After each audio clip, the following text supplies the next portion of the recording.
My name is Daniel Barnz, and I'm the writer and director of Phoebe in Wonderland. The film is the story of a 9-year-old girl, played by Elle Fanning, who longs of being in her school production of Alice in Wonderland. But because she's kind of different, the story is also about her mother, played by Felicity Huffman, trying to come to terms with what's going on with her, and her teacher, who's played by Patricia Clarkson, who wants to inspire her. I was kind of like the weird kid growing up, and I think that I always wanted to tell a story about a child who was different and might learn something sort of from that difference. Not just that it's sort of okay to be different, but that you actually can derive a certain kind of strength from it. Because it is magical realism, we had to really sort of think carefully about how it was that a girl would sort of craft her imaginary world.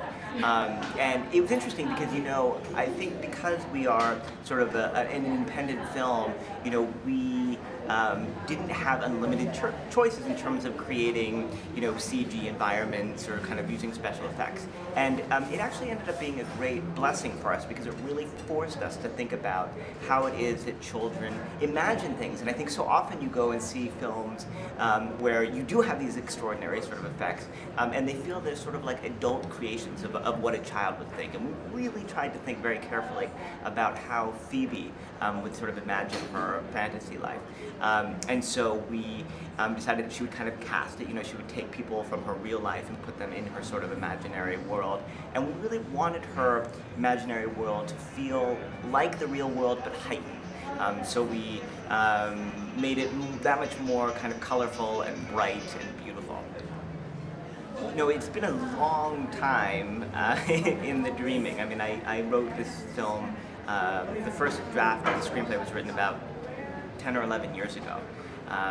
In fact, Phoebe is played by Elle Fanning, who just turned 10, so that would make the first draft crafted a year before she was born.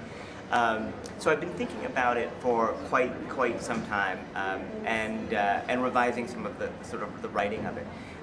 But I was very inspired by 3 films in particular. A film called Heavenly Creatures, Searching for Bobby Fischer, and Fanny and Alexander. And these are all films that are about children, but made for adults. And I think I was really sort of inspired by those films and sort of capitalizing on a child's experience, but making it kind of interesting for adults. Okay. When I first wrote the film, I was sort of approaching it from the perspective of a child who had been a little bit different. And then over the course of those 10 years, I became a parent. So the whole sort of narrative in the film that's about parenting was really informed by my own sort of experiences. And so that I was able to make that, I think, feel more realistic. I mean, I think when you've been working and dreaming and thinking about something for a decade, and then you finally see that thing made, and then you have the opportunity to show it for audiences, it's really incredibly, indescribably exciting.